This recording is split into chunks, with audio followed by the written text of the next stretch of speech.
Now we're going to move into talking about some factors that impact sleep cycles and the family. So sleep challenges are very common in children, and studies suggest that up to 80% of children experience sleep-related difficulties at some point between the ages of 0 and 18. And neurodivergent children, including those with autism or ADHD, are even more likely to experience sleep problems. Research has found that around 67% of children with autism have sleep disorders, compared to about 51% of typically developing children. And children with cerebral palsy or other medical conditions may also face unique sleep challenges. It's important to consider medical factors when looking at sleep difficulties, and issues like sleep apnea, restless leg syndrome, period limb movement disorder, narcolepsy, hormone imbalances, skin conditions such as eczema, allergies, or medication effects, particularly stimulants used for ADHD or autism, can all impact sleep onset, duration, or quality. Even sleep paralysis, which affects roughly 7.6% of people at some point in their lives, can interfere with rest. Because of the high prevalence and range of underlying factors, medical assessment by a pediatrician or sleep specialist is often an important first step. Addressing these underlying components ensures that any sleep strategies we are offering as occupational therapists are safe, effective, and tailored to the child's needs.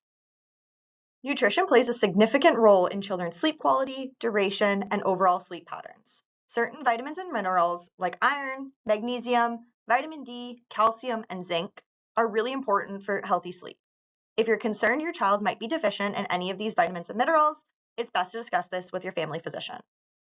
The foods children eat can also impact how well they're sleeping. So caffeine, found in chocolates, sodas, some energy drinks, can really delay sleep onset and reduce sleep quality.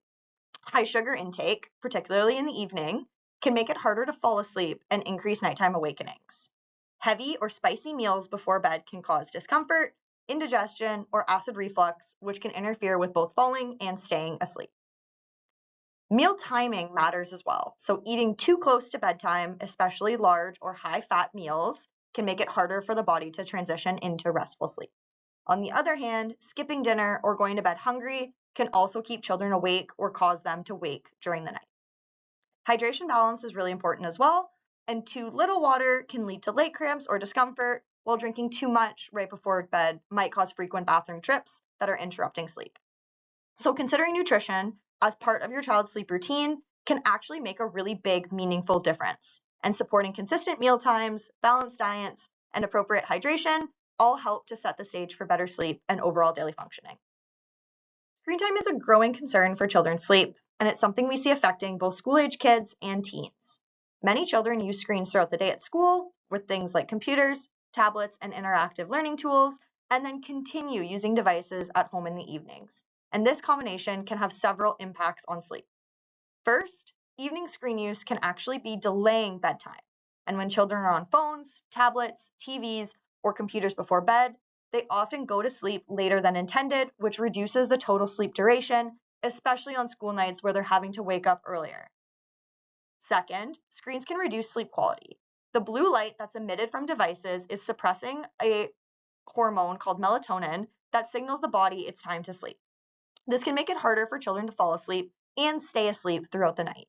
In addition, interactive or emotionally stimulating content, like fast-paced games or exciting shows, can lead to more nighttime awakenings or fragmented sleep. Excessive screen use has also been linked to higher risk of sleep disorders, including insomnia, nightmares, and excessive daytime sleepiness. Beyond sleep itself, the consequences extend to daytime functioning.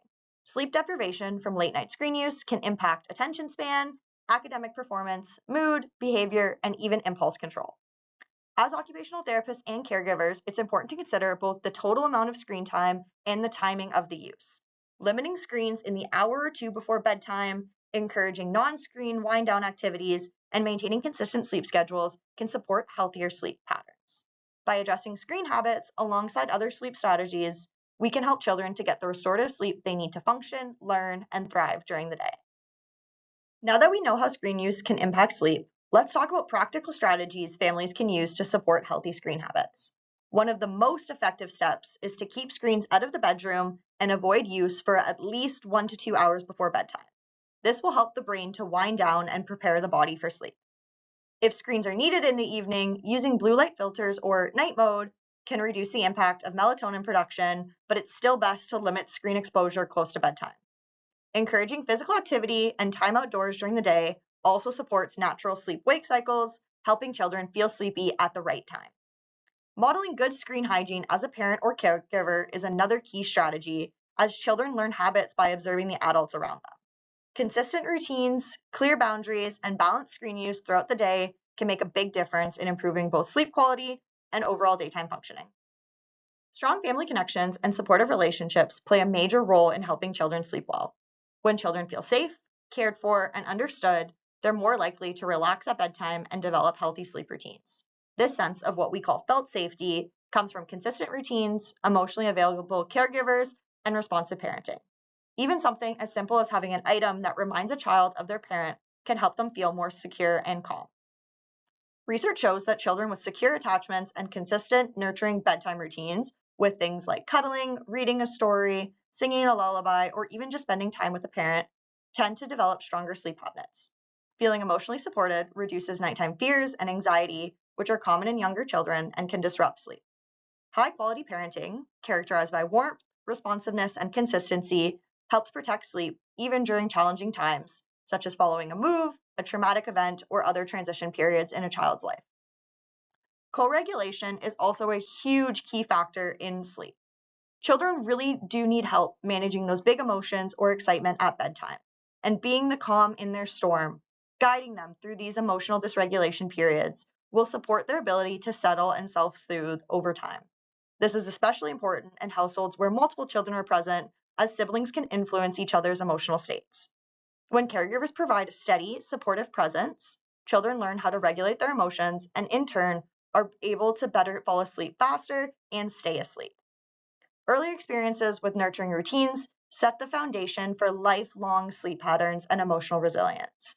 By supporting children emotionally, modeling calmness, and maintaining consistent routines, families can significantly improve sleep quality, helping children feel rested, regulated, and ready to thrive during the day.